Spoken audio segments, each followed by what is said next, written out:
Welcome to another episode of The Gambling Update presented by US Bets. I'm Eric Raskin. Every week we're covering the biggest breaking news in the US gambling industry.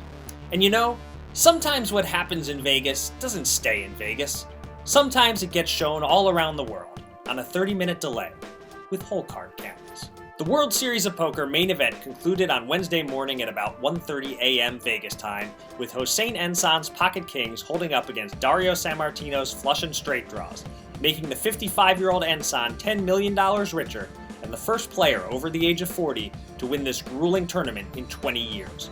Runner-up Sammartino took home $6 million, and everyone else at this final table pocketed at least $1 million, thanks to the second largest field in main event history, building an $80 million plus prize pool. In related news, the WSOP announced the 2019 Poker Hall of Fame inductees this week. Congratulations to high-stakes pro David Oppenheim, and the man who brought so many of us into the poker world in the first place, Chris Moneymaker. In sports betting news, New York State's first sportsbook is now open for business, and North Carolina's will be soon. And what the two states have in common is that their sportsbooks are conveniently accessible to almost no one. The first legal bet in New York was placed on Monday at Rivers Casino in Schenectady, and the FanDuel Sportsbook at Tioga Downs opened this week also. But these casinos are upstate, far from Manhattan, and online sports betting legislation is still a long way from being passed in New York. Meanwhile, the North Carolina legislature approved SB 154 on Monday, clearing a path for sports betting at two Harrah's Cherokee casinos, both of which are a long distance from the state's biggest population centers. As is the case in New York, there is no legal online or mobile betting in North Carolina.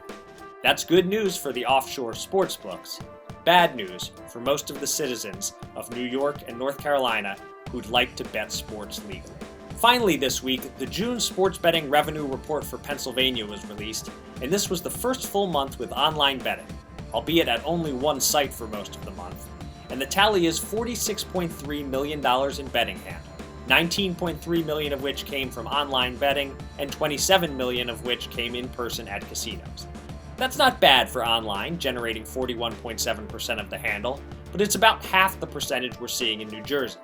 We have to assume that number will go much higher as more online sportsbooks launch, including FanDuel's, and whenever the apps become available in the Apple Store. Also this week in Pennsylvania, 3 online casinos opened their virtual doors. The menus of games are very limited for now at Parx, Sugar House, and Hollywood Casino, but technically, the legal online casino era in the Keystone State is upon us. That's all for this week's edition of The Gambling Update presented by US Bets. We'll see you again next week.